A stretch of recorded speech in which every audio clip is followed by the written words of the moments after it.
আমাদের মাদ্রাসার একজন শিক্ষক ছিলেন। অনেক দিন আগে ইনি আমাদের মাদ্রাসায় হেফজখানায় পড়াইতেন। পারিবারিক টেনশন আর যে কোনো কারণে ওনার হিতাহিত জ্ঞানটা চলে গেছে।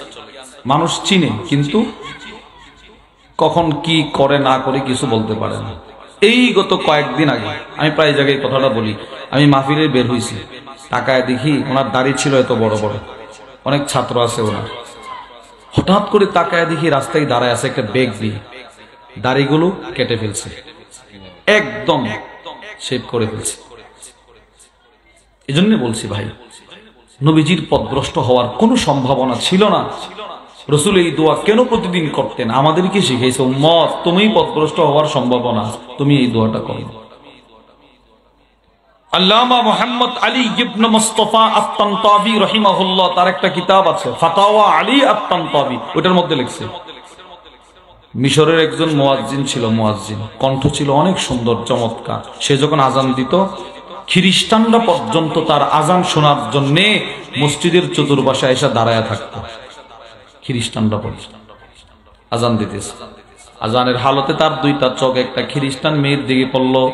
খ্রিস্টান মেয়ে, ভালো লাগছে। আগের জমানায় কিন্তু মাইক দিয়ে আজান দেওয়া হতো না, মিনারায় উঠে আজান দিত। মিনারা থেকে খ্রিস্টান মেয়ের দিকে তার দৃষ্টি পড়লো, বাস মেয়ের দিকে মাইল হয়ে গেল। এবার মেয়ের দরজায় গিয়ে আওয়াজ করে, দরজা খুলছে। সে তার মনের আশা প্রকাশ করলো। মেয়ে বলতেছে, তুমি যদি আমারে পাইতে চাও তো তোমার ধর্ম ইসলাম ছাড়তে হবে। নাউজুবিল্লাহ বলেন, ইসলাম ছাড়তে হবে। এই বদনসিব, সে ওই খ্রিস্টান মেয়ের জন্য নিজের ইসলাম ধর্মটা পর্যন্ত ছেড়ে দিছে। এই যে পথভ্রষ্ট।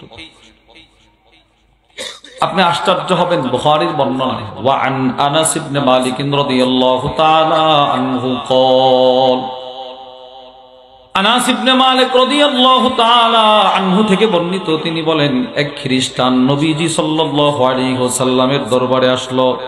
ফা আসলামা, নবীজির দরবারে সেই খ্রিস্টান কালেমা পড়ে মুসলমান হয়ে গেল। সুবহানাল্লাহ বলেন। যেই লোকটা নবীর কাছে এসে কালেমা পড়ে মুসলমান হয়েছে, সে কি মুসলমান না খ্রিস্টান ছিল? বলেন সবাই, কি ছিল?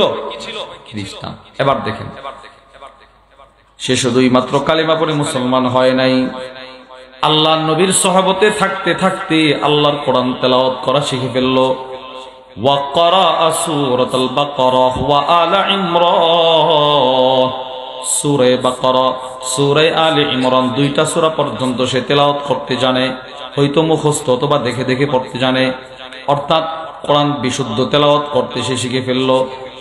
ফাকানা ইয়াকতুবু লিন-নবী সাল্লাল্লাহু আলাইহি ওয়াসাল্লাম, আনাস ইবনে মালিক বলেন, আল্লাহর রাসূল এই লোকটাকে এতটাই ভালোবাসতে শুরু করলেন, যেই লোকটা এতদিন পর্যন্ত খ্রিস্টান ছিল, সবেমাত্র নবীজির হাতে হাত রাখা কালেমা পড়ল, ওই লোকটাকে নবীজি এতটাই ভালোবাসতে শুরু করলেন, নবীজি তাকে ডাইকা নিয়া ওহী লেখার দায়িত্ব পর্যন্ত দিয়ে দিলেন। সুবহানাল্লাহ, ওহী লেখার দায়িত্ব দিছে। আল্লাহর নবীর উপরে যেই কোরআন নাজিল করা হয়, ওই কোরআন লেখার দায়িত্ব পর্যন্ত তাকে দিয়ে দিলেন। যাও তুমি আজকে থেকে এদের সাথে ওহী লিখবা।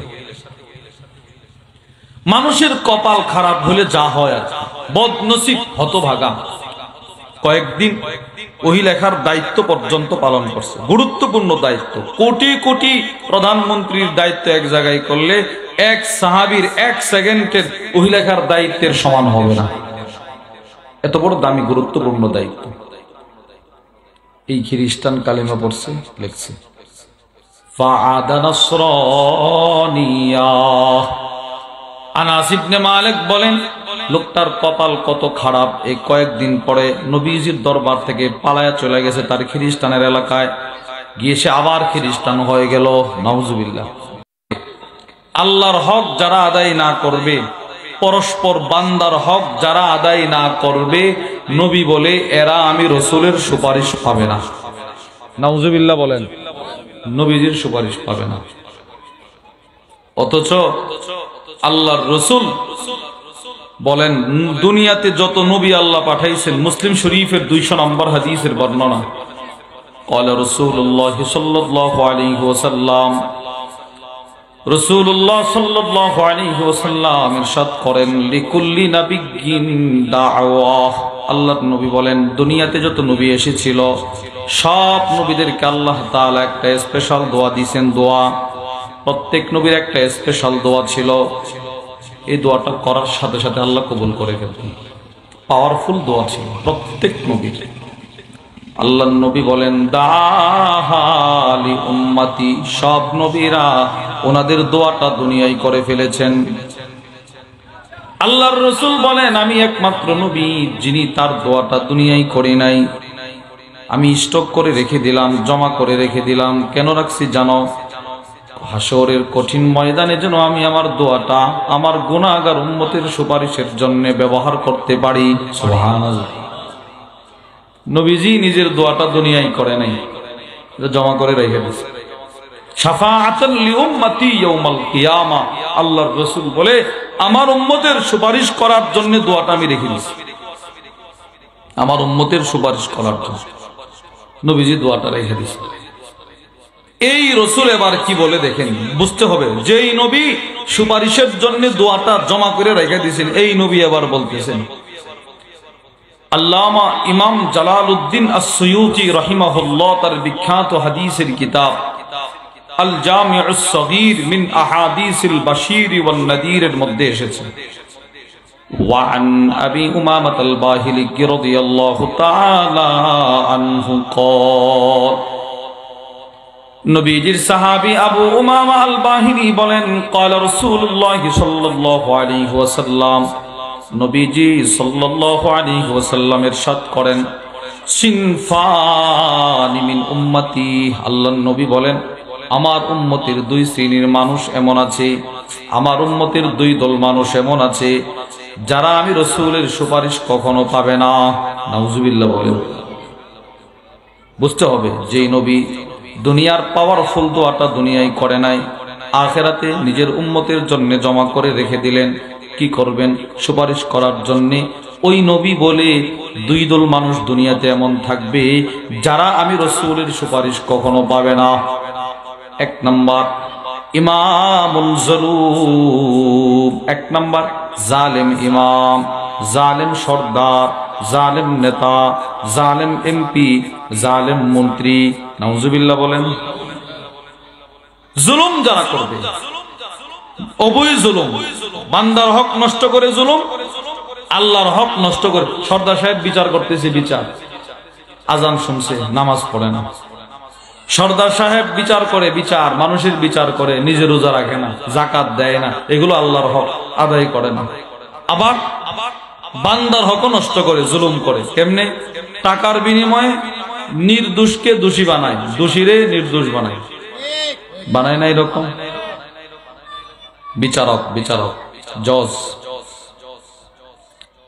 যারা সত্য জানার পরেও নির্দোষ ব্যক্তিটাকে দোষী বানানোর চেষ্টা করে, সে জালেম, সে বান্দার হক নষ্ট করছে। বলেন, একটা লোক আরেকজনরে মারে নাই, উনারে যদি আমি কলমের খোঁচা দিয়ে জেলখানায় ঢোকাই, তো আমি তার উপরে জুলুম করছি কিনা? বলেন, আমি তার হক নষ্ট করছি। জেলখানায় আবদ্ধ থাকা তার হক ছিল না, সে স্বাধীনচেতা মানুষ ছিল, পরিবারের সাথে সময় কাটাবে, নিজের মতো চলাফেরা করবে, আমি তার হক নষ্ট করছি, জুলুম করছি। নবীজি বলে, জালেম সর্দার, জালেম নেতা, জালেম অভিভাবক সন্তানদের দিন শিখায় নাই, দিন দিন জালেম। মেয়েটারে দিন শিখায় নাই, ছেলেটারে দিন শিখায় নাই। মুসলমানের ঘরে জন্ম নিয়া সূরাতুল ফাতিহাটা শুদ্ধ করে পড়তে পারে না, এইরকম সন্তান আমাদের আছে না নাই? বলেন, বলেন, আছে না নাই? আছে। যেই রব দুইটা চোখ দিলেন, গোটা জিন্দেগির ইতিহাস টান দিবেন 60 বছরের জিন্দেগিতে। আচ্ছা, সে দুইটা চোখ দিয়ে আল্লাহর কোরআন দেখলো কতদিন, আর সে দুইটা চোখ দিয়ে টেলিভিশন দেখলো কতদিন? একটু জরিপ করলে দেখা যাবে 60 বছরের ভিতরে 20 মিনিট নাই সবগুলো বয়স মিলায় যে আল্লাহর কোরআন দেখছে। বাকি পুরাটা বছর, পুরাটা সময় টেলিভিশন, নর্তকীর ছবি, গান ইত্যাদি। জুলুম। কোরআন দেখা ছিল, এটা কোরআনের হক, এটা নষ্ট করছে। তো আল্লাহ তাআলা বলে, আল্লাহর রাসূল বলেন, জালেম যারা, তারা আমি নবীজির সুপারিশ পাবে না। 4 নাম্বার দুনিয়াতে যারা বান্দার হক নষ্ট করে জুলুম করবে, আল্লাহর হক নষ্ট করে জুলুম করবে, এরা একদিন মৃত্যুবরণ করবে কিনা বলেন? আপনি কি মনে করেন এরার মরণ হবে না? হবে। এই মানুষগুলো মৃত্যুর পরে যখন দাঁড়াবে, আল্লাহ তাআলা বলেন ফাআযানা মুআদ্দিনুম বাইনাহুম আল্লানাতুল্লাহি আলাজ জালিমিন। আল্লাহ রাব্বুল আলামিন বলেন, পৃথিবীর সমস্ত জালেম যেদিন হাসরের ময়দানে দাঁড়াবে, তখন একজন ঘোষণাকারী ফেরেশতা ঘোষণা করবে, সব জালেমদের উপরে আল্লাহর লানত। নামাজ পড়ো নাই 20 বছর, আল্লাহর হক নষ্ট করে জুলুম করছো, তোমার উপরে আল্লাহর লানত। বোনের হক নষ্ট করলা, ভাইয়ের হক নষ্ট করলা, প্রতিবেশীর হক নষ্ট করলা, তোমার উপরে আল্লাহর লানত। নাউজুবিল্লাহ বলেন। জুলুম করছি, জুলুম। 5, জুলুম যারা করবে দুনিয়াতে, এদেরকে আল্লাহ তাআলা দুনিয়াতেই ধ্বংস করে দিবে। সূরাতুল হজ্জের মধ্যে আল্লাহ বলেন, বিসমিল্লাহির রহমানির রহিম, ফাকাআইয়িম মিন ক্বরিয়াতিন আহলাকনাহা। আল্লাহ রাব্বুল আলামিন বলে, বহু সম্প্রদায়কে আমি আল্লাহ ধ্বংস করেছি, অনেক সম্প্রদায়কে ধ্বংস করেছি। আমি প্রশ্ন করলাম, আল্লাহ কেন ধ্বংস করলেন? আল্লাহ বলেন, ওয়াহিয়া যালিমা। আল্লাহ বলেন, এরা ছিল জালেম। এরা কি ছিল ভাই বলেন? জালেম, জালেম। এখন একটা প্রশ্ন করব, আপনারা জবাব দিবেন। আল্লাহর রসুল, আমার নবী কখনো কারো উপরে জুলুম করবে? আপনারা কি এটা কল্পনা করতে পারেন? জোরে বলেন, করতে পারেন কেউ? আল্লাহর রসুল নিজে প্রতিদিন নবীজি, প্রত্যেকটা দিন প্রতিনিয়ত নবীজি নিজের ঘর থেকে যখন বের হইতেন, আকাশের দিকে চোখ দুইটা উঠায় বলতেন, আল্লাহ আমি যেন কারো উপরে জুলুম না করি। সুবহানাল্লাহ বলেন। বিবিরা যেন কষ্ট না পায়, বিবিরা, নবীজি প্রত্যেকের সমান হক আদায় করতেন। লটারি দিয়ে দিয়ে সফরে নিয়ে যাইতেন, হক আদায় করতেন। হক আল্লাহর হক রাসূল আদায় করতেন। ফরজ তো আদায় করতেনই, ওয়াজিব তো আদায় করতেনই, কখনো কখনো নফল আদায় করতেন। নবীজির পাটা ফুলে যেত, আমার জন্য হক আদায় কোনো কমতি না। এই নবীজি দোয়া করেন। আবু দাউদ শরীফের বর্ণনা, وعن أم سلمة رضي الله تعالى عنها قالت, আম্মাজান উম্মে সালামা রাদিয়াল্লাহু তাআলা আনহা থেকে বর্ণিত, নবীজির বিবি আমাদের আম্মাজান, দেখেন কি বলে, মা খারাজান নবী সাল্লাল্লাহু আলাইহি ওয়াসাল্লাম মিন বাইতি ইল্লা রাফা'a তারফাহু ইলা সামা। আম্মাজান উম্মে সালামা বলেন, নবীজির বিবি বলতেছেন, বিবি স্বামী ঘর থেকে বের হওয়ার সময় কি করে, স্বামী ঘরে ঢোকার সময় কি করে, এগুলো সবচেয়ে বেশি জানেন বিবি। আমি আমার ঘরে ঢোকার সময় কেমনে ঢুকি, কেমনে বের হই, কি চিত্র, এটা কি আপনারা জানেন? এটা আমার ঘর যারা, এরা ভালো জানবে। রসুলের বিবি বলেন, আল্লাহর রসুল যখনই আমার ঘর থেকে বের হইতেন, নবীজি যখনই আমার ঘর থেকে বের হইতেন, আল্লাহর নবীজি আমার ঘর থেকে বের হওয়ার পর নিজের পা মুবারকটা ঘরের বাহিরে রাখার পর সাথে সাথে রসুল দুইটা চোখ দিয়ে আকাশের দিকে উঠাইতেন, দুইটা চোখ দিয়ে আকাশের দিকে তাকাইতেন। এবার হাতগুলো উঁচু করে বলতেন, আল্লাহুম্মা ইন্নী আউযু বিক, আল্লাহ আমি মুহাম্মদ সাল্লাল্লাহু আলাইহি ওয়াসাল্লাম আপনার কাছে আশ্রয় চাই কাউকে পথভ্রষ্ট করা থেকে, নিজে পথভ্রষ্ট হওয়া থেকে। সুবহানাল্লাহ বলেন। আপনি বলেন, আমার নবীজি কাউরে পথভ্রষ্ট করার আমরা কল্পনা করতে পারি? নবীজি কাউরে বুঝি পথভ্রষ্ট করবে? রসুল পথভ্রষ্ট হওয়ারও কোনো সম্ভাবনা নাই, নবীজি কাউরে পথভ্রষ্ট করারও কোনো সম্ভাবনা নাই। আল্লাহর নবী, যেই নবী কাউরে পথভ্রষ্ট করার সম্ভাবনা নাই, নিজে হওয়ার সম্ভাবনা নাই, এই নবী প্রতিদিন দোয়া করতেন, আল্লাহ আমি কাউকে পথভ্রষ্ট করা থেকে, নিজে পথভ্রষ্ট হওয়া থেকে আপনার কাছে আশ্রয় চাই। বিষয়টা কোথায়? বিষয়টা হলো, নবীজির তো সম্ভাবনা নাই, কিন্তু আপনার আমার যে কোনো সময় পথভ্রষ্ট হওয়ার সম্ভাবনা আছে না নাই? আছে। আমি আলেমেরও পথভ্রষ্ট হওয়ার সম্ভাবনা আছে, জাহেলেরও পথভ্রষ্ট হওয়ার সম্ভাবনা আছে, ব্যবসায়ীরও পথভ্রষ্ট হওয়ার সম্ভাবনা আছে, কৃষকেরও পথভ্রষ্ট হওয়ার সম্ভাবনা আছে। আমাদের মাদ্রাসার একজন শিক্ষক ছিলেন, অনেক দিন আগে ইনি আমাদের মাদ্রাসায় হেফজখানায় পড়াইতেন। পারিবারিক টেনশন আর যে কোনো কারণে ওনার হিতাহিত জ্ঞানটা চলে গেছে। মানুষ চিনে কিন্তু কখন কি করে না করে কিছু বলতে পারে না। এই গত কয়েকদিন আগে আমি প্রায় জায়গায় কথাটা বলি, আমি মাহফিলে বের হয়েছি, তাকায় দেখি ওনার দাড়ি ছিল এত বড় বড়, অনেক ছাত্র আছে ওনার। হঠাৎ করে তাকায় দেখি রাস্তায় দাঁড়ায় আছে একটা ব্যাগ দিয়ে, দাড়িগুলো কেটে ফেলছে, একদম শেভ করে ফেলছে। এজন্য বলছি ভাই, নবীজির পথভ্রষ্ট হওয়ার কোনো সম্ভাবনা ছিল না। রাসূল এই দোয়া কেন প্রতিদিন করতেন? আমাদেরকে শিখাইছে, উম্মত তুমি পথভ্রষ্ট হওয়ার সম্ভাবনা, তুমি এই দোয়াটা করো। আল্লামা মুহাম্মদ আলী ইবনে মুস্তাফা আত-তানতাবি রাহিমাহুল্লাহ, তার একটা কিতাব আছে ফাতাওয়া আলী আত-তানতাবি, ওটার মধ্যে লিখছে মিশরের একজন মুয়াজ্জিন ছিল, মুয়াজ্জিন কণ্ঠ ছিল অনেক সুন্দর চমৎকার। সে যখন আজান দিত, খ্রিস্টানরা পর্যন্ত তার আজান শোনার জন্য মসজিদের চতুর্পাশে এসে দাঁড়ায় থাকত। খ্রিস্টানরা পর্যন্ত আজান দিতেছে, আজানের হালতে তার দুইটা চোখ একটা খ্রিস্টান মেয়ের দিকে পড়লো। খ্রিস্টান মেয়ে, ভালো লাগছে। আগের জমানায় কিন্তু মাইক দিয়ে আজান দেওয়া হতো না, মিনারা উঠে আজান দিত। মিনারা থেকে খ্রিস্টান মেয়ের দিকে তার দৃষ্টি পড়লো, বাস মেয়ের দিকে মাইল হয়ে গেল। এবার মেয়ের দরজায় গিয়ে আওয়াজ করে, দরজা খুলছে। সে তার মনের আশা প্রকাশ করলো। মেয়ে বলতেছে, তুমি যদি আমারে পাইতে চাও তো তোমার ধর্ম ইসলাম ছাড়তে হবে। নাউজুবিল্লাহ বলেন, ইসলাম ছাড়তে হবে। এই বদনসিব, সে ওই খ্রিস্টান মেয়ের জন্য নিজের ইসলাম ধর্মটা পর্যন্ত ছেড়ে দিছে। এই যে পথভ্রষ্ট। আপনি আশ্চর্য হবেন, বুখারীর বর্ণনা, ওয়া আন আনাস ইবনে মালিক রাদিয়াল্লাহু তাআলা আনহু قال, আনাস ইবনে মালিক রাদিয়াল্লাহু তাআলা আনহু থেকে বর্ণিত, তিনি বলেন, এক খ্রিস্টান নবীজি সাল্লাল্লাহু আলাইহি ওয়াসাল্লামের দরবারে আসলো।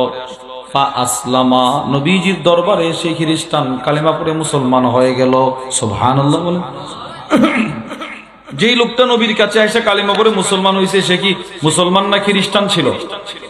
বলেন সবাই, কি ছিল? খ্রিস্টান। এবার দেখেন, সে শুধুই মাত্র কালেমা পড়ে মুসলমান হয় নাই, আল্লাহর নবীর সহবতে থাকতে থাকতে আল্লাহর কোরআন তেলাওয়াত করা শিখে ফেলল। ওয়া ক্বারাআ সূরাতুল বাকারা ওয়া আলা ইমরান, সূরা বাকারা, সূরা আলে ইমরান, দুইটা সূরা পর্যন্ত সে তেলাওয়াত করতে জানে, হয়তো মুখস্থ অথবা দেখে দেখে পড়তে জানে। অর্থাৎ কোরআন বিশুদ্ধ তেলাওয়াত করতে সে শিখে ফেলল।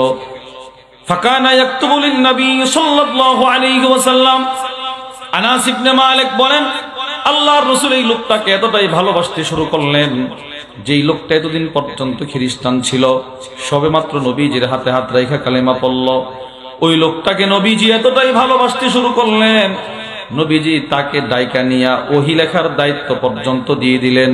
সুবহানাল্লাহ, ওহী লেখার দায়িত্ব দিছে।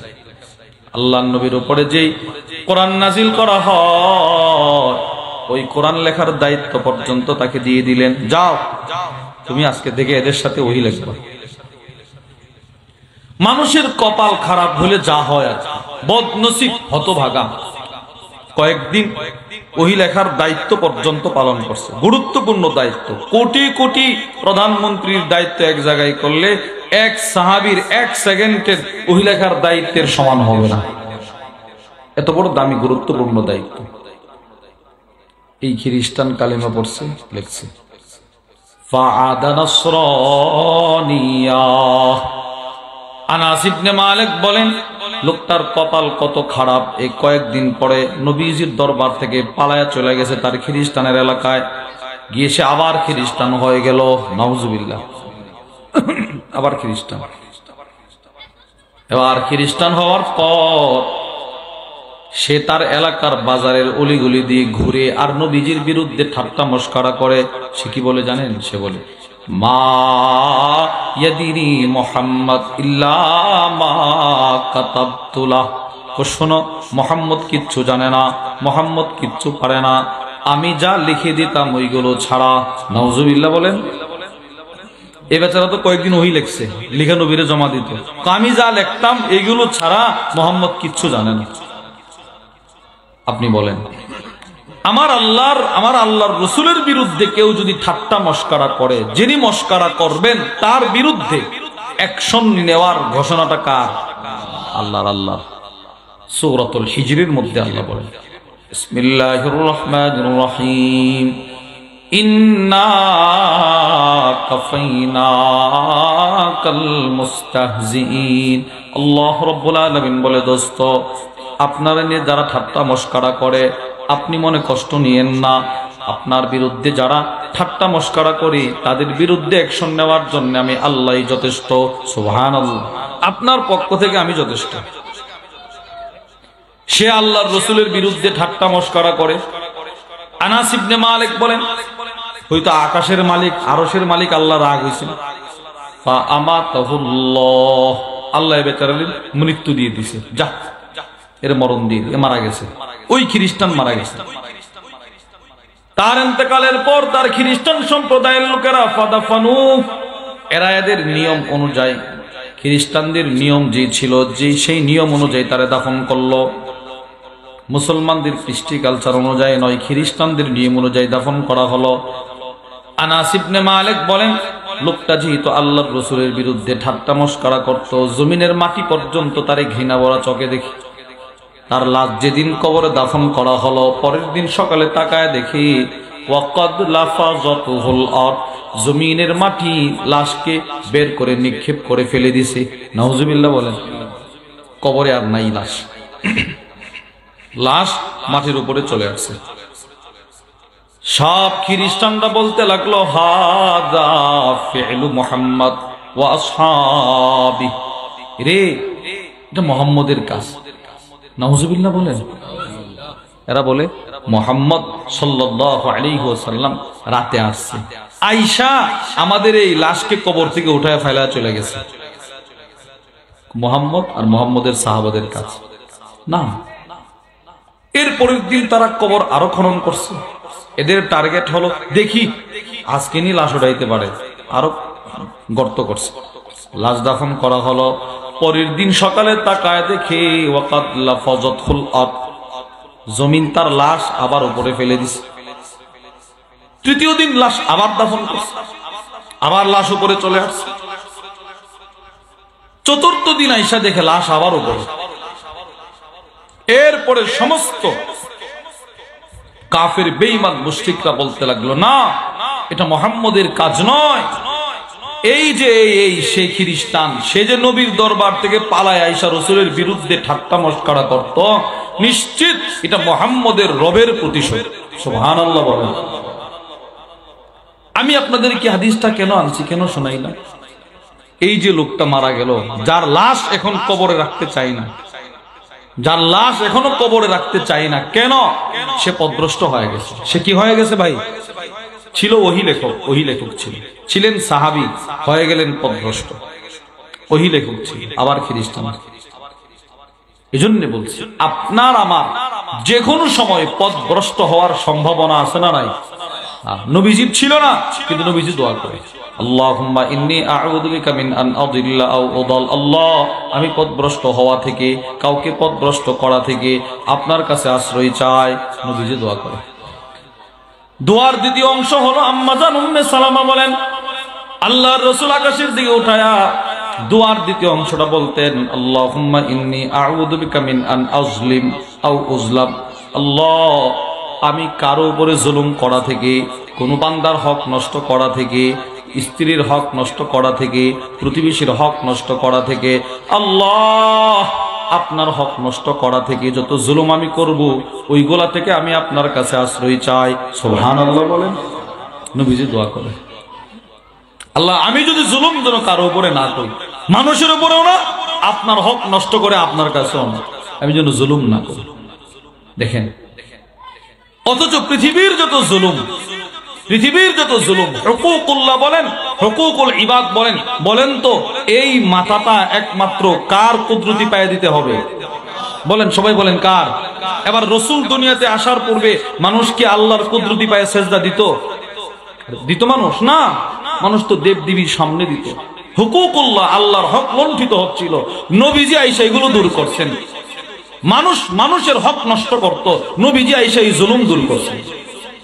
আল্লামা আবু আব্দুর রহমান আল ওয়াদিঈ রাহিমাহুল্লাহ তার বিখ্যাত কিতাব আস-সহিহুল মুসনাদ মিম্মা লাইসা ফিস সহিহাইন, ওই কিতাবের মধ্যে নিয়ে আসছে হুকুকুল্লাহ, হুকুকুল ইবাদ নষ্ট করার মাধ্যমে যে আরবে জুলুম চলতো, এটা নিয়ে আসছে। আম্মাজান উম্মে সালামা বলে, লাম্মা নাযালনা আরদুল হাবশা, আমরা যখন হাবশায় গেলাম, আবিসিনিয়ায় গেলাম, আবিসিনিয়ার বাদশা নাজাশী আমাদেরকে ডাকাইলেন তার রাজপ্রাসাদে। বাদশা ডাকায় বলতেছেন, কোন দেশ থেকে আসছো? আমরা আরব থেকে আসছি। আচ্ছা, তোমরা আরব থেকে আসছো? বলে হ্যাঁ। ভাই এরা কথা বলতেছে, এরা কথা বলতেছে, একজনকে এদেরকে একটু বুঝায় দেন।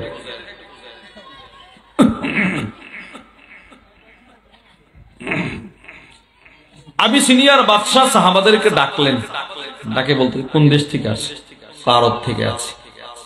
ফাকানাল্লাযী কাল্লামাহু জাফর ইবনে আবি তালিব, ওই দিন বাদশার সাথে যিনি কথা বলেছিলেন সাহাবাদের পক্ষ থেকে, তার নাম জাফর ইবনে আবি তালিব।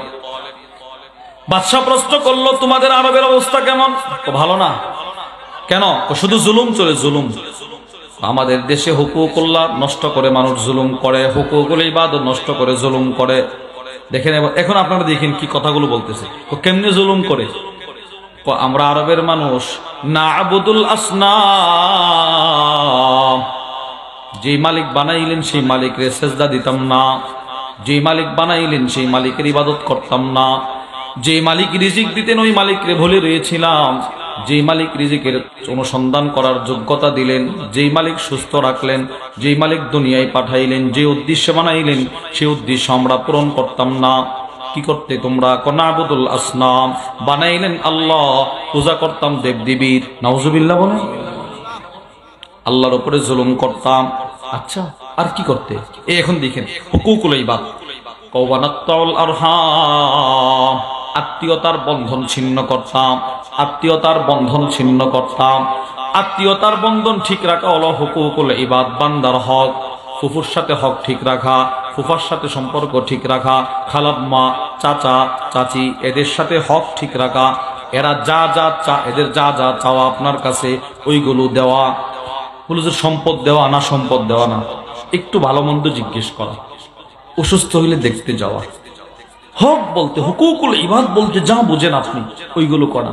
ঘরে ভালো কিছু পাক করছেন, পাশের বাড়ির লোকটা অসহায় দরিদ্র, তারে একটু খাবার পৌঁছে দেওয়া, বাস এতটুকু। ওইগুলো আমরা করতাম না, যার জেমে চলছে। আচ্ছা, আর কি করতে?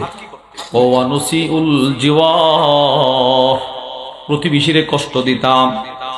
বলেন আমাদের দেশে প্রতিবেশীরে কষ্ট দেওয়ার মতো মানুষ আছে না নাই? ক্ষেত মনে করেন দুইজনের জমিন একসাথে, বাস সে তার জমিন এটা নিয়ে যায়। লাইল আছে না আপনাদের? কি বলে? আইল কাটে। প্রত্যেকবার যখন ক্ষেত চাষ করতে যায় আরেকজনের আইল কাটা কেটে নিজের সীমানা বাড়ায়, এটা বান্দার হক নষ্ট করা। বলেন নাউজুবিল্লাহ। প্রতিবেশীর হক আমরা নষ্ট করতাম, জুলুম করতাম। আমাদের মধ্যে যারা প্রভাবশালী এরা অসহায়দের উপরে জুলুম করত। এই জুলুমের বাজার গরম ছিল। আচ্ছা, এখন কি অবস্থা আরবের? বাদশা প্রশ্ন করে, সাহাবী জবাব দেয়,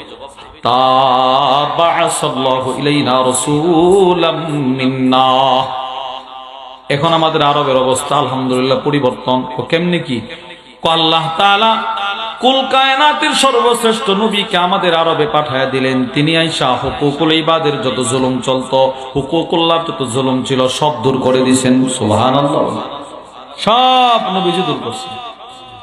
আমি আপনাদেরকে বুঝাইতে চাইলাম, যেই নবী সব জুলুম দূর করলেন ওই নবী আল্লাহর কাছে দোয়া করে, আল্লাহ আমি কারো করে জুলুম করা থেকে, নিজে মাজলুম হওয়া থেকে আপনার কাছে আশ্রয় চাই।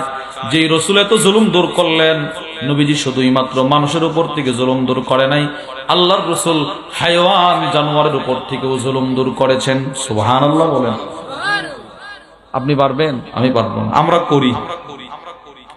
হুকুকুল্লাহর যেমন হক আছে, আল্লাহর যেমন কিছু হক আছে, বান্দার যেমন হক আছে, হাইওয়ানের কিছু হক আছে, হাইওয়ান জানোয়ারের হক আছে।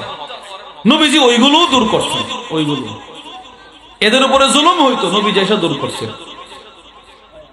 আবু দাউদ শরীফের বর্ণনা, وعن عبد الله بن جعفر رضي الله تعالى عنهما قال নবীজির সাহাবী আব্দুল্লাহ ইবনে জাফর রাদিয়াল্লাহু তাআলা আনহুমা থেকে বর্ণিত, তিনি বলেন আরদাফানি রাসূলুল্লাহ সাল্লাল্লাহু আলাইহি ওয়াসাল্লাম খালফাহু দাতা ইয়াউমিন। আল্লাহর নবী একদিন আমি আব্দুল্লাহকে নবীজির বাহনের পিছনে বসাইলেন। সুবহানাল্লাহ বলেন। আরে নবীজির বাহন, মনে করেন রাসূল যেই বাহনে বসছেন, গাধা উট যেটাই ছিল, এইটার পিছনে সরাসরি সাহাবীরে বসাইছে। আচ্ছা, যেই সাহাবী জীবনে একবার নবীজির বাহনে বসতে পারছে, তার কপালটা কত ভালো ছিল, তার কপাল কত সুপ্রসন্ন ছিল। আব্দুল্লাহ ইবনে জাফর বলে, নবীজি আমারে নিজের বাহনের পিছনে বসে, ওরা আদর করে বসাইছে, ছোট মানুষ ছিলেন। আব্দুল্লাহ ইবনে জাফর বলেন, আল্লাহর রাসূল বাহনের পিছনে বসায় একটা গোপন কথা বলছে, গোপন কথা। فأسر إلي حديثا لا أحدث به أحد الناس। আব্দুল্লাহ বলেন, নবীজি আমার কাছে একটা গোপন কথা এই শর্তে বললেন যেন কথাটা আমি দ্বিতীয় কারো কাছে না বলি। এরপরে আব্দুল্লাহ ইবনে জাফর নবীজির একটা আখলাক চরিত্র বর্ণনা করলেন। وكان أحب ما استتر به رسول الله صلى الله عليه وسلم خلفه ذات يوم। আব্দুল্লাহ ইবনে জাফর বলেন, আল্লাহর রাসূল ইস্তেনজা করার জন্য দুইটা জায়গা বড় পছন্দ করতেন। নবীজি যেখানে সেখানে ইস্তেনজা করতেন না, দুইটা জায়গা বড় পছন্দ করতেন ইস্তেনজার জন্য। বলেন কয়টা জায়গা? দুইটা। এক নাম্বার উঁচু ভূমি, উঁচু জায়গা, উঁচু জায়গা রাসূল বড় পছন্দ করতেন, নিচু জায়গা না, উঁচু জায়গা। দুই নাম্বার নবীজি ইস্তেনজার জন্য এমন বাগান পছন্দ করতেন যে বাগানের চতুর্পাশে ঘন ঘন গাছ লাগানো থাকে। সুবহানাল্লাহ বলেন। মনে করেন যেখানে সেখানে নবীজি ইস্তেনজা করতেন না। ফাদাখালাহা ইতান লিরাজুলিল আনসার। আব্দুল্লাহ ইবনে জাফর বলেন, কেন তোমাদেরকে এই কথাগুলো বললাম? ইস্তেনজার জন্য রাসূল দুইটা জায়গায় পছন্দ করেন। কোন নবীজি এখন ইস্তেনজার জন্য এক সাহাবীর বাগানে ঢুকলেন, হাদিস বর্ণনা করতেছে। কোন নবীজি ইস্তেনজার জন্য এক সাহাবীর বাগানে ঢুকছেন, বাগানে। কিন্তু আশ্চর্যের কথা হলো ফাইদা জামাল, ওই বাগানের ভিতরে একটা উট বাঁধা ছিল। উটটা তার মালিক উটটার গলায় রশি দিয়ে উটে গাছের সাথে বাঁধা রাখছে। ফালাম্মা রাআন নবী সাল্লাল্লাহু আলাইহি ওয়াসাল্লাম, উটটা বাঁধা অবস্থায় যেই মাত্র আল্লাহর রাসূলকে দেখে ফেলল, হাদনা, উটটার চোখের পানি ছেড়ে ছেড়ে কান্না শুরু করে দিলেন। সুবহানাল্লাহ বলেন। উট কান্না শুরু করছে। ওয়াদারাফাত আইনা, বলে কেমন ভাবে কাঁদতেছিল। উটটার নবীরে দেখা কাঁদে। রাসূল বাগানের এক কর্নারে, উটটা আরেক দিকে। উটটা নবীরে দেখা চোখের পানি গড়ায় গড়ায় জমিনে পড়তেছে, আর নবীরে দেখা দেখা কাঁদতেছেন। নবী তো রহমাতুল লিল আলামিন ছিলেন। আল্লাহর রাসূল আর ইস্তেনজা করে নাই। নবীজি উটের কান্না দেখা বুঝে ফেলছে, না উটটা কিছু একটা আমারে বলবে। সুবহানাল্লাহ বলেন। ফালাম্মা আতাহুন নবী সাল্লাল্লাহু আলাইহি ওয়াসাল্লাম, আল্লাহর রাসূল একটা দৌড় দিয়ে উটটার কাছে চলে গেলেন। ফামাসাহা বিফরাহ, নবীজির দুইটা হাত মোবারক দিয়ে উটের কানের পিছনে রাসূল দুইটা হাত দিয়ে আদর করলেন। এইভাবে জিফরা বলা হয় কানের পিছনের নরম হাত। নবীজি নিজের হাত দিয়ে উটের পিছনে এইভাবে আদর করে দিলেন। কেমন যেন রাসূল বলতে চাচ্ছেন, কাঁদিস না, কোন অভিযোগ থাকলে তুমি আমার কাছে বলতে পারো। এবার উটটা আল্লাহর নবীর কাছে অভিযোগ করলো। কতক্ষণ রাসূল নীরব, উটটাও মাথা নিচু করে রাখলো। আল্লাহর নবীর হাতটা যেই মাত্র উটের কানে লাগলো, সাথে সাথে ফাসাকাতা। আব্দুল্লাহ ইবনে জাফর বলে, নবীজির হাতটা কানে লাগার সাথে সাথে উটের কান্না বন্ধ হয়ে গেল। সুবহানাল্লাহ। এ বেচারার কান্দা শেষ, আর কান্দে না। কিছুক্ষণ রাসূল নীরব থাকলেন। নীরব থাকার পর নবীজির চেহারা লাল হয়ে গেল। রাসূল একটা ধমক দিয়ে বলতে লাগলেন, লিমান হাদাল জামাল, এই উটটি কার? কার এই উট? আসো আমার সামনে। ফাজা আফাতান মিনাল আনসার, এক আনসার সাহাবী দৌড়ে নবীজির কাছে আসলো। লিয়া রাসূলুল্লাহ, আনসার সাহাবী যুবক সাহাবী আয়েশা বলে, ওগো আল্লাহর নবী, উটটা আমার। ইয়া রাসূলুল্লাহ, উটটা আমার কেন? নবীজি কি হয়েছে?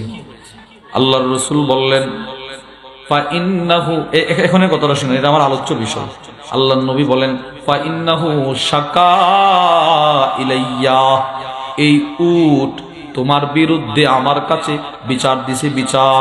সুবহানাল্লাহ বলেন। উট নাকি নবীর কাছে বিচার।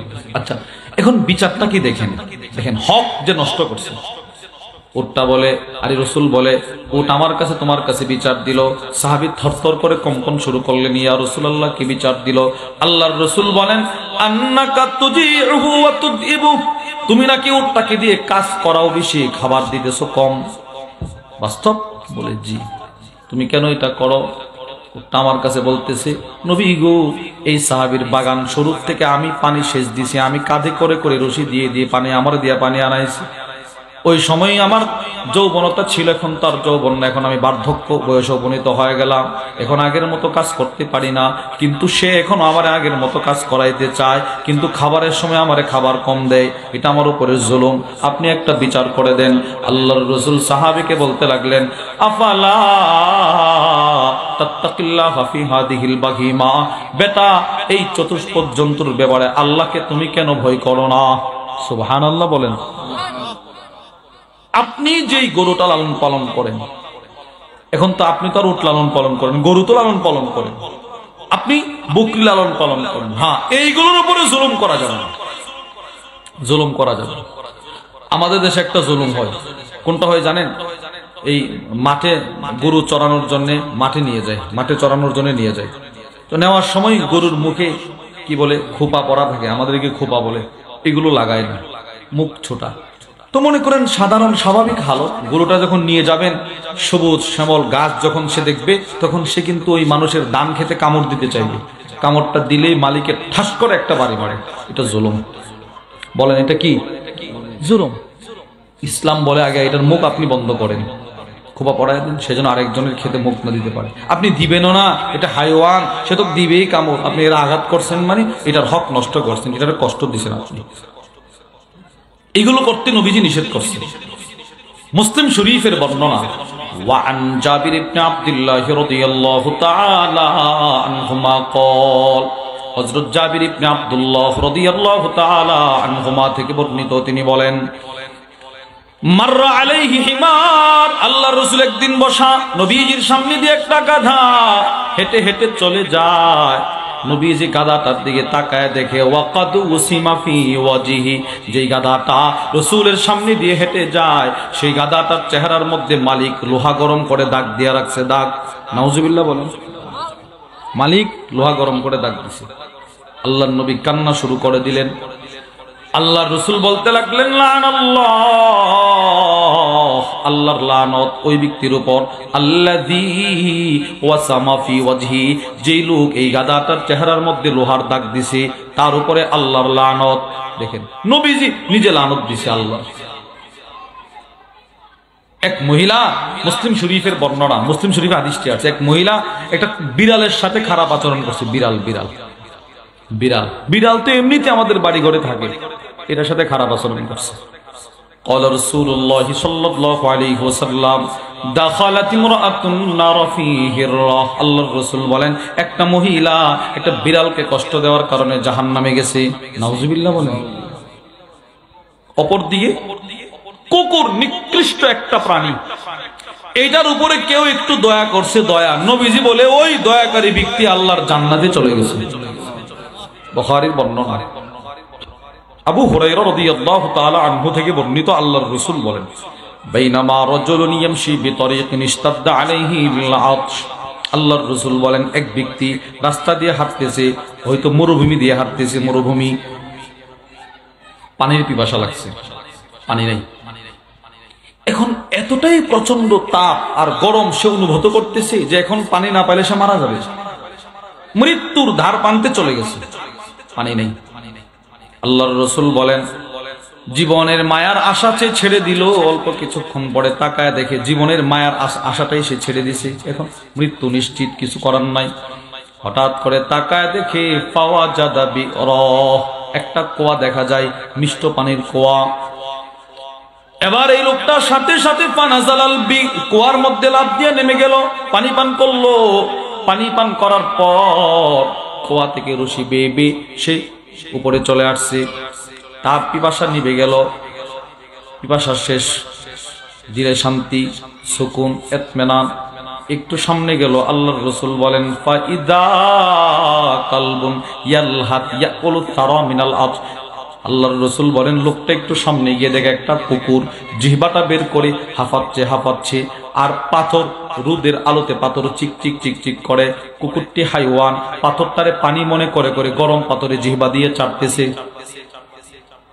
মনে করেন পাথরটা কি পরিমাণ গরম, কুকুর তো মনে করতেছে পানি, জিহ্বা দিয়ে একটা চাট দিয়ে গরম লাগে, ঠাস করে আবার মুখটা সরায় ফেলে, আবার পিপাসায় কাতর হয়ে পাথরটারে পানি মনে করে আবার চাটতেছে, জিহ্বাও পড়তেছে, কষ্ট করতেছে। আল্লাহর নবী বলেন এই লোকটা যে একটু আগে মাত্র পানি পান করলো, পিপাসার্থ ছিল, সে বলতেছে কুকুরটারে দেখা। কি বলছে এটা নবীজি হাদিসে বলে দিয়েছে, মানে সে কি ভাষাটা বলছিল, সে যেটা বলছে রসুলের ভাষায় এটা বলল। আল্লাহর নবী বলেন লোকটা কুকুরটিকে দেখে তার মায়া লাগছে, সে বলতে লাগলো লাকাদ বালাগা হাদাল কালবা মিনাল আজ মিসলুল্লাযী কানা বালাগা বি। একটু আগে আমার যে পরিমাণ পিপাসা লেগেছিল, বোধহয় কুকুরটার এখন সেই পরিমাণ পিপাসা। পার্থক্য হলো আমি একজন মানুষ, আমি তো কুয়ায় নামতে পারছি, পানি পান করতে পারছি, কুকুর তো আর কুয়াতে নামতে পারবে না। যদি কুয়ায় নেমে তো তার জীবন শেষ হয়ে যাবে, পানিও পান করতে পারবে না। একদিক দিয়ে মরুভূমির গরম তাপ, রৌদ্রের তাপ, আরেক দিক থেকে তার কষ্ট, এই কষ্টটা একটু লাঘব করার চেষ্টা করি। এবার আল্লাহর রাসূল বলেন লোকটা আবার পিছনে আসলো, কুয়াতে নামলো।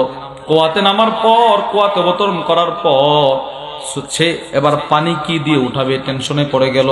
আল্লাহর রাসূল বলেন নিজের পায়ের দুইটা চামড়ার মোজা সে খুলে ফেললো। সুবহানাল্লাহ বলেন।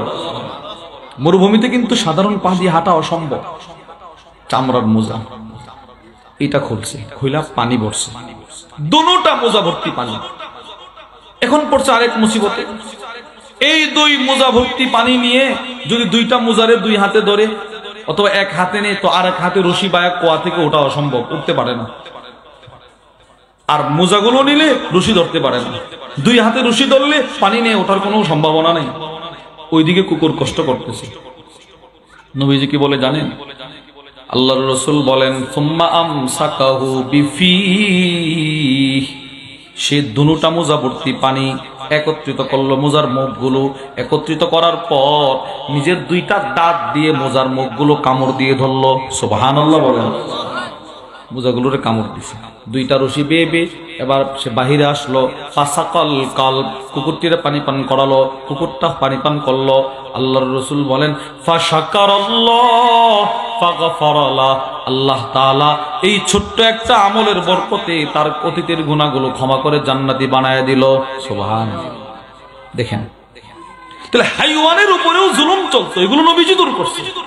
প্রত্যেকটা হাইওয়ানের একটা হক আছে। আপনার ঘরে যে মুরগিটা আছে এটার হক আছে, সে আপনার উপকার করতেছে, আপনিও তার হক আদায় করতে হবে। তো আমি আপনাদেরকে যেটা বুঝাইতে চাইলাম, যেই রাসূল সব সেক্টরের জুলুম দূর করলেন, হুকুকুল্লাহর জুলুম দূর করলেন, হুকুকুল ইবাদের জুলুম দূর করলেন, হাইওয়ানের জুলুম দূর করলেন, ওই নবীজি প্রতিদিন ঘর থেকে বের হওয়ার সময় আল্লাহর কাছে দোয়া করে, আল্লাহ আমি যেন কারো উপরে জুলুম না করি। সুবহানাল্লাহ বলেন। এই জুলুম তিন প্রকার। বলেন জুলুম কত প্রকার? তিন প্রকার। একটা হলো আল্লাহর সাথে জুলুম করা, যেই জুলুম আল্লাহ কখনো ক্ষমা করবে না। 30 বছর পর্যন্ত কেউ আল্লাহর ইবাদত করে নাই, বিধর্মী ছিল, আর এই হালতেই মারা গেছে, আল্লাহ এই লোকরে কখনো ক্ষমা করবে না। সে সরাসরি আল্লাহর গুরুত্বপূর্ণ হক, সবচেয়ে বড় হকটা নষ্ট করছে। আল্লাহর ইবাদত করেনি, আল্লাহরে সেজদা দেয়নি, মূর্তির পূজা করছে, এর আল্লাহ ক্ষমা করবে না। সহিহুল জামির বর্ণনা, আল্লাহর রাসূল বলেন আয-যুলম সালাসা, জুলুম তিন প্রকার। ফাযুলমুন লা ইয়াগফিরুল্লাহ, এক প্রকারের জুলুম হলো যেটা আল্লাহ কখনো ক্ষমা করবে না, সেটা হলো শিরিক। বলেন সেটা কি? সবাই বলেন সেটা কি ভাই? শিরিক। এটা সবচেয়ে জঘন্য জুলুম। কুরআনুল কারীমে আল্লাহ বলেন ইন্নাশ শিরকা লাযুলমুন আযীম, শিরিক হলো সবচেয়ে জঘন্য অপরাধ। 2 নাম্বার ওয়াজুলমুন ইয়াগফিরুহুল্লাহ, এমন জুলুম যেটা আল্লাহ ক্ষমা করবেন। এটা কোনটা? এই হুকুকুল্লাহর সবচেয়ে বড় হক হলো আল্লাহর ইবাদত করা। ভিন্নদের ইবাদত না করা, আল্লাহর কাছে মাথা নত করা, অন্যের কাছে মাথা নত না করা, শিরিক না করা। এটার পরে আল্লাহর হক হলো নামাজ, রোজা, হজ, যাকাত, যতগুলো আল্লাহর হক ছিল ওইগুলো পালন করা। এইটা যদি কেউ পালন না করে, মনে করেন কেউ 30 বছর নামাজ পড়ে নাই, আল্লাহর হক নষ্ট করছে, এটা একটা জুলুম। নবীজি বলেন এই 30 বছর নামাজ না পড়ার কারণে যে গুনাহ হইছে, সে যদি এখন এই মুহূর্তে আল্লাহর কাছে তওবা করতে পারে, দিল থেকে তওবা করতে পারে, আল্লাহ এই 2 কান দিয়ে অনেক আযান শুনছি, কিন্তু আপনার ভালোবাসা বুঝে আপনারে সেজদা দেই নাই, আমারে মাফ করে দেন, চোখের পানি ছেড়ে যদি একটু তওবা করতে পারে, রাসূল বলেন আল্লাহ তার অতীত জীবনের গুনাহগুলো ক্ষমা করে দিবে। এগুলো আল্লাহ ক্ষমা করে দিবে। আল্লাহ নিজেও কোরআনে বলছেন, সূরাতুন নিসার মধ্যে আল্লাহ বলেন বিসমিল্লাহির রহমানির রহিম ومن يعمل سوءا أو يظلم نفسه ثم يستغفر الله يجد الله غفورا رحيما। আল্লাহ রাব্বুল আলামিন বলেন, যে ব্যক্তি খারাপ কাজ করলো, গুনাহ করলো, আও ইয়াজলিম নাফসা, নিজের উপরে জুলুম করলো, নামাজ না পড়ে নিজের উপরে জুলুম করলো, যাকাত না দিয়ে নিজের উপরে জুলুম করলো, হজ ফরজ হওয়ার পর হজ না করে নিজের উপরে জুলুম করলো, এইভাবে যারা জুলুম করলো, এরা জুলুম করার পর যদি আমি আল্লাহর কাছে ক্ষমা চাই, গুনাহ করার পর যদি জুলুম করে আল্লাহর কাছে ক্ষমা চাই, আমি আল্লাহ তাকে ক্ষমা করে দিব। সুবহানাল্লাহ বলেন। এই ব্যাপারে একটা আশ্চর্য কথা লিখছেন আল্লামা ইমাম ইবনুল কাইয়িম আল জাওজিয়্যা রাহিমাহুল্লাহ, তার বিখ্যাত কিতাব আল ওয়াবিলুস সাইয়্যিব ওয়া রাফিউল কালিমিত তাইয়্যিব। ওই কিতাবের মধ্যে হযরত লেখেন, বান্দার এই জুলুম, এইটা যে জুলুম, নামাজ পড়ে নাই অথবা একটা গুনাহ করছে, একটা গুনাহ করছে, এই যে একটা গুনাহ করলো, এই গুনাহটাই বান্দার জান্নাতে যাওয়ার কারণ হয়ে যায়। সুবহানাল্লাহ বলেন। হুজুর গুনাহ আবার কেমনে কারণ? ইমাম ইবনুল কাইয়িম আল জাওজিয়্যা বলেন, মনে করেন মাত্র গুনাহটা করছে, সাথে সাথে তার দিলে একটা ধাক্কা লাগছে, কি করলাম রে আমি কাজটা করলাম, তার ভিতরে অনুশোচনা আসছে, অনুতপ্ত হয়েছে, একদম দরদ দিল নিয়ে আল্লাহর কাছে তওবা করছে, বাস এই তওবাটার বরকতে তার গুনাহটা আল্লাহ নেক দ্বারা পরিপূর্ণ করে জান্নাতের মালিক বানায় দিয়েছে। এটাই ইউবাদদিলুল্লাহু সাইয়্যাতিহিম হাসানাত। কোন বান্দা যখন তওবা করে, তওবার মাধ্যমে তার অতীত গুনাহগুলো আল্লাহ নেক দ্বারা পরিপূর্ণ করে দেন। একটা দৃষ্টান্ত আপনাদেরকে শোনাই, মুসলিম শরীফের বর্ণনা।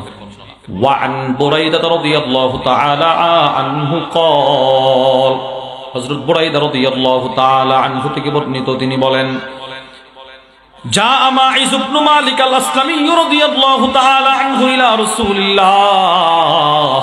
নবীজির এক সাহাবী নাম তার মাইজ আসলামী নবীজির দরবারে আসলো। নবীজির দরবারে আসে এক সাহাবী নাম মাইজ, এসে নবীরে বলে, তাহিরিনি ইয়া রাসূলুল্লাহ, ও আল্লাহর রাসূল আমারে পবিত্র করুন, আমারে পবিত্র করেন। মানে এই সাহাবী কোন একটা গুনাহ করছে, একটা অপরাধ করছে সাহাবী, এখন নবীজির কাছে আসছে ওই অপরাধের শাস্তি নেওয়ার জন্য। আল্লাহর রাসূল বললেন, যাও বেটা যাও, ফিরে যাও, ওয়াস্তাগফিরিল্লাহ, আল্লাহর কাছে ক্ষমা চাও, ওয়াতুব ইলাইহি, আল্লাহর কাছে তওবা করো, আমি রাসূল আশা রাখি আল্লাহ তোমারে ক্ষমা করে দিবেন। সুবহানাল্লাহ বলেন। বুঝেন হাদিসটা, বুঝেন। সাহাবী কোন একটা গুনাহ করছে, গুনাহ বলেন তো, আমাদের জিন্দেগিতে গুনাহ আছে না নাই? বলেন আছে না নাই? আছে। আচ্ছা, জিন্দেগিতে যত গুনাহ করছে এগুলো কি সবগুলো কি মানুষ জানে? বলেন না, কথা বলেন, জানে? কিন্তু আল্লাহ জানে কিনা?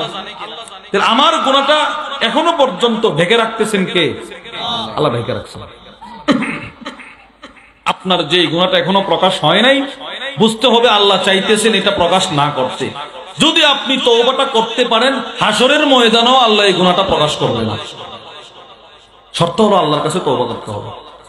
নবীজি সাহাবীর এটাই বুঝাইতে চেয়েছে, বেটা বুঝছি তুমি কোন একটা গুনাহ করছো, যেহেতু কেউ জানে নাই, তুমি আল্লাহর কাছে ক্ষমা চাও, যাও আমার দরবার থেকে চলে যাও। তুমি এখানে গুনাহটার কথা আমার কাছে বললে সাহাবারা শুনবে, আমি তোমার বিচার করতে হবে। যেহেতু কেউ জানে নাই, তুমি আল্লাহর কাছে ক্ষমা চাইতে থাকো, বিষয়টা যেহেতু হুকুকুল্লাহ সম্পর্কিত, যাও। এই সাহাবী নবীজির দরবার থেকে বের হইছে। অল্প কিছু দূর যাওয়ার পর নবীজির দরবার থেকে বের হয়ে অল্প একটু দূরে গেছে, আবার নবীর দরবারে আসছে। ইয়া রাসূলুল্লাহ তাহহিরিনি, আমাকে পবিত্র করেন। ভালো লাগতেছে না, নবী পুরো জঘন্য অপরাধ করছে। আল্লাহর রাসূল বলে, যাও বেটা যাও, আল্লাহর কাছে ক্ষমা চাও। নবীজির ধমক খায়া সাহাবী আবার বের হয়ে চলে আসলেন। ফারাজা গায়রা বাঈদিন সুম্মা জাআ, অল্প কিছু দূর যাওয়ার পর সাহাবী আবার নবীর দরবারে আসলেন। নবীজি আবার ধমক দিলেন, যাও। সাহাবী আবার চলে গেল। হাত্তা ইযা কানাতির রাবিআ, চতুর্থবার যখন সাহাবী নবীজির দরবারে এসে বলতে লাগলেন, ইয়া রাসূলুল্লাহ বড় একটা জঘন্য গুনাহ করে ফেলেছি, আমারে পবিত্র করুন। এবার নবীজি নিরুপায় হয়ে প্রশ্ন করলেন, ফিমা উতাহহিরু, কোন জিনিস থেকে তোমারে পবিত্র করব, কি করছো তুমি? তিনবার তোকে ফিরাই দিলাম, তিনবারের পরে তুই আবার আমার কাছে আসলি, কি করছস বল?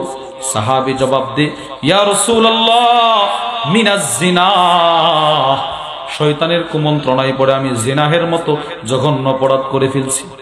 নবী গো, আমি জিনা করে ফেলেছি, জিনা জঘন্য অপরাধ। জিনা হলো সবচেয়ে জঘন্য অপরাধ। মুসলিম শরীফের বর্ণনা, ওয়ান আব্দুল্লাহ ইবনে মাসউদ রাদিয়াল্লাহু তাআলা আনহু قال, আব্দুল্লাহ ইবনে মাসউদ বলেন, সাআলতু রাসূলুল্লাহ সাল্লাল্লাহু আলাইহি ওয়াসাল্লাম, আমি আল্লাহর রাসূলকে প্রশ্ন করলাম, ইয়া রাসূলুল্লাহ আইয়ুদ দামবি আযম ইনদাল্লাহ, আল্লাহ তাআলার কাছে সবচেয়ে জঘন্য অপরাধ কোনটি? আল্লাহর রাসূল বলে, আনতা জাআলা লিল্লাহি নিদ্দান ওয়া হুয়া খালাকাক, যে রব তোমাকে সৃষ্টি করলেন ওই রবের সাথে অন্য কাউরি শরীক করা সবচেয়ে জঘন্য গুনাহ। নাউজুবিল্লাহ বলেন। বলেন তো আমাদেরকে সৃষ্টি করছেন কে? সবাই বলেন কে? আল্লাহ। ওই আল্লাহর সাথে কাউরে শরীক করা সবচেয়ে জঘন্য গুনাহ। আব্দুল্লাহ ইবনে মাসউদ বলে, ইয়া রাসূলুল্লাহ এটা তো জানি, এরপরে কোনটি? আল্লাহর নবী বলেন, আনতাকুতুলা ওয়ালাদাক, নিজের সন্তানকে নিজে হত্যা করা, মাখাফাতা আইয়াতামা মাক, এই ভয়ে সন্তানটা বড় হলে আমার সাথে খাবে। বিবাহ করছে, 5 বছর হয়ে গেল, স্বামী স্ত্রী চুক্তি করলো না, এখন সন্তান নিব না। কেন? তোমার বেতন মাত্র 10,000 টাকা, আমরাই চলতে পারি না, যদি সন্তান দুনিয়াতে আসে এর কি খাওয়াইবা? এই ভয়ে এতদিন পর্যন্ত যে সন্তান নিলেন না, জন্ম নিয়ন্ত্রণ করলেন। আল্লাহর রাসূল বলেন, এটা হলো শিরকের পরে সবচেয়ে জঘন্য কবিরা গুনাহ। বলেন নাউজুবিল্লাহ। আপনার সন্তান দুনিয়াতে আসবে, এই বেচারার রিজিকের টেনশন কি আপনার করতে হবে? তার যদ্দুর রিজিক আল্লাহ তারে দিয়েই দুনিয়ায় পাঠাইতেছে। মুসলিম শরীফের বর্ণনা, ক্বালা রাসূলুল্লাহ সাল্লাল্লাহু আলাইহি ওয়াসাল্লাম, কাতাবাল্লাহু মাকাদিরাল খালাইক ক্বাবলা আন ইয়াখলুকাস সামাওয়াতি ওয়াল আরদ বি50,000 সানা।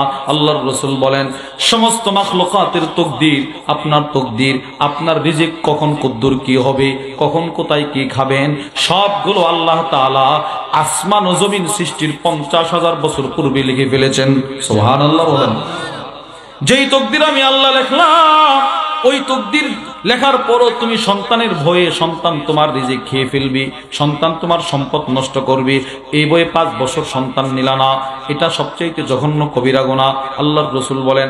এবার সাহাবী বলে, সুম্মাইয়ুন, এরপরে কোনটা সবচেয়ে কবিরা গুনাহ? আল্লাহর রাসূল বলেন, জিনা করা। নাউজুবিল্লাহ বলেন। জিনা সবচেয়ে জঘন্য কবিরা গুনাহ। সাহাবী আল্লাহর নবীর দরবারে এসে কাঁদে আর বলে, নবী গো, 3 বার ফিরাইয়া দিলেন, এরপরও কেন আপনার কাছে আসলাম? যেই তো গুনাহটা বড় জঘন্য গুনাহ। দেখেন নবীজি এখনো সাহাবীরে তার কথাটা রাসূল বিশ্বাস করতে পারতেছে। নবীজি ভান করছে, মানে চাইতেছে, দর বেটা তুমি জিনা করছো, আল্লাহর কাছে ক্ষমা চাও। আল্লাহর রাসূল যেই সাহাবারা সামনে বসা, এদেরকে নবীজি উদ্দেশ্য করে বললেন, এরে 3 বার ফিরাইয়া দিলাম। 3 বার ফিরাইয়া দেওয়ার পরে সে আবার আমার কাছে আসলো, সে নাকি জিনা করছে। এই সাহাবারা, আবিহি জুনুন, সে পাগল নাকি? পাগল বেকুফ। 3 বার দিলাম ফিরায়, আবার আসছে আমার কাছে, আবার বলতেছে জিনা করছে। বেকুফ নি, পাগল নি রে বেটা। ফাউখবিরা আন্নাহু লাইসা বিমাজনুন, সব সাহাবারা জোরে জোরে বলতে লাগলো, না ইয়া রাসূলুল্লাহ, সে পাগল নয়, সে সুস্থ, ভালো সুস্থ। এরপরে আল্লাহ রাসূল বাঁচাইতে চাইতেছে। আল্লাহর রাসূল বলে, যদি পাগল না হয়, আশারিবা খামরা, মদ পান করছে, মদ পান, সে হয়তো মদ পান করছে। বললাম যে পাগল না, ফিরাই দিলাম, যাইতে চাই না, দাঁড়ায় রইছে, মদ পান করছে। নবীজি চাইতেছে বাঁচাই দিতে, যাও আল্লাহর কাছে ক্ষমা চাও। ফাকামা রাজুলুন, এক সাহাবী দাঁড়াইলেন। ফাস্তানকাহু, সাহাবী দাঁড়াইসা এই লোক মায়েজের মুখের সামনে সাহাবীর নাকটা নিয়ে ঘ্রাণ নিলেন, দেখি মদের দুর্গন্ধ পাওয়া যায় কিনা। ফালাম ইয়াজিদ মিনহু রিহা খামরিন, যিনি দাঁড়াইলেন তিনি বললেন না ইয়া রাসূলুল্লাহ, তার মুখে তো মদেরও দুর্গন্ধ নাই, বোঝা গেল মদ পান করে নাই। আল্লাহর রাসূল এবার বললেন ঠিক আছে, এত করে বললাম সে যায় নাই, সে পাগল না, সে মদ পান করে নাই। ফা আমারা ফা রুজিমা, যদি সে জিনাই করে থাকে পাথরের আঘাত তাকে শুরু করো। এবার সাহাবারা পাথরের আঘাত শুরু করে দিলেন। পাথরের আঘাতে আঘাতে লোকটার ইন্তেকাল হয়ে গেল, মায়েজ আসলামের ইন্তেকাল হয়ে গেল। তার ইন্তেকালের পর ফাকানান নাসু ফীহি ফিরকাতাইন, সব সাহাবারা, উপস্থিত সাহাবারা দুই ভাগে বিভক্ত হয়ে গেল। বলেন কই ভাগে? এক ভাগ সাহাবী মানে একদল সাহাবী বলে মায়েজ লাকাদ হালাকা, সে ধ্বংস হয়ে গেল, তার গুনাহ তারে ধ্বংস করে দিছে, জিনাহের মতো জঘন্য অপরাধ করলো, জাহান্নামী হয়ে গেছে। আর একদল সাহাবী বলে না না না, অমন করে বলিস না, মায়েজ ধ্বংস হয় নাই, মায়েজের মতো সুন্দর তওবা পৃথিবীতে আর কেউ করতে পারে নাই। সুবহানাল্লাহ। কেমনে বুঝছো তুমি? তো দেখো না, মায়েজ তিনবার নবীজি ফিরায় দিল, এরপরেও মায়েজ নবীর দরবারে আসে। চতুর্থবার দেখেন সাহাবারা বলে চতুর্থবার সে একটা পাথর নিয়ে আসছে, পাথর নিয়ে আসছে, পাথরটা আইনা নবীজির হাতে দিয়ে বলতে লাগলেন ইয়া রাসূলুল্লাহ, আমাকে এমনি এমনি ফিরায় দিলে আমার দিল শান্ত হবে না, এই পাথরের দ্বারা আমারে আঘাত করে আগে মারেন, তারপরে আমার গুনাহের পাপের প্রায়শ্চিত্ত আমি করতে চাই।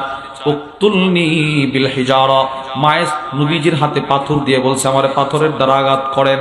এরপরে সাহাবারা পাথরের আঘাত করছে। সুতরাং মা তাওবা আফদল মিন তাওবাতি মায়েজ, মায়েজের তাওবার চাইতে শ্রেষ্ঠ তাওবার হতে পারে না। এইভাবে একদিন, 2 দিন, 3 দিন, একদল বলে জাহান্নামী আর একদল বলে জান্নাতি। 3 দিন অতিবাহিত হওয়ার পর নবীজি সাল্লাল্লাহু আলাইহি ওয়াসাল্লাম সাহাবাদের মজমায় আসলেন, এসে বলতে লাগলেন কিসের তো আওয়াজ শোনা যায়? সাহাবারা বলে ইয়া রাসূলুল্লাহ, এরা বলতেছে মায়েজ নাকি জাহান্নামী, এরা বলতেছে মায়েজ নাকি জান্নাতি, আপনার কি বক্তব্য? আল্লাহর রাসূল বলে সাহাবারা রে, লাকাদ তাবা তাওবা, আমার সাহাবী মায়েজ এমন একটা তওবা করেছে, এমন একটা তওবা করেছে, 3 বার ফিরায় দিলাম।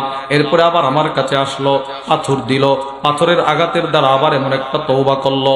আল্লাহর নবী বলেন লাউ কুসিমাত ফি রিওয়ায়া লাউ কুসিমাত বাইনা উম্মা, যদি আমার গোটা উম্মতের নারী পুরুষকে তার এক সাহাবীর তওবাটা বন্টন করে দেওয়া হয়, একজনের তওবা দিয়ে সকলে জান্নাতে চলে যাইতে পারবে। সুবহানাল্লাহ। নিজের উপরে জুলুম করছে, নামাজ পড়ে নাই, রোজা রাখেন নাই, মোবাইলে নর্তকীর ছবি দেখছেন, হ্যাঁ এটা জুলুম। নিজের হক নিজে নষ্ট করছে, আল্লাহর হক নষ্ট করছে। এরপরেও যদি আপনি আল্লাহর কাছে ক্ষমা চান, আল্লাহ আপনার গুনাহগুলো ক্ষমা করে দিবেন।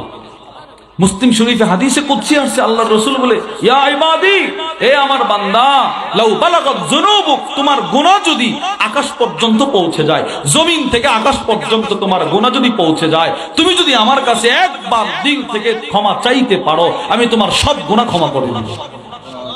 মুসলিম শরীফে আসছে। কত গুনাহ আপনার, কত গুনাহ আপনার, আমার কত গুনাহ, আপনি চান আল্লাহ আপনারে ক্ষমা করে দেবেন। এটা 3 নাম্বার জুলুম, যেটা হুকুকুল ইবাদ। 3 নাম্বার জুলুম হুকুকুল ইবাদ, সেটি হলো রাসূল বলেন ওয়াজুলমুন লা ইয়াতরুকুহুল্লাহ, ওইমন জুলুম যেটা আল্লাহ ছেড়ে দিবেন না, যার সাথে করা হয়েছে তিনি না ছাড় দেওয়া পর্যন্ত। সেটি কি? মুসলিম শরীফের বর্ণনা। ওয়া আন আবি হুরায়রা রাদিয়াল্লাহু তাআলা আনহু قال, আবু হুরায়রা রাদিয়াল্লাহু তাআলা আনহু থেকে বর্ণিত, তিনি বলেন ক্বালা রাসূলুল্লাহ সাল্লাল্লাহু আলাইহি ওয়াসাল্লাম, আল্লাহ রাসূল একদিন সাহাবাদেরকে সামনে বসে একটা প্রশ্ন করলেন। নবীজি প্রশ্ন করছে, কি প্রশ্ন জানেন?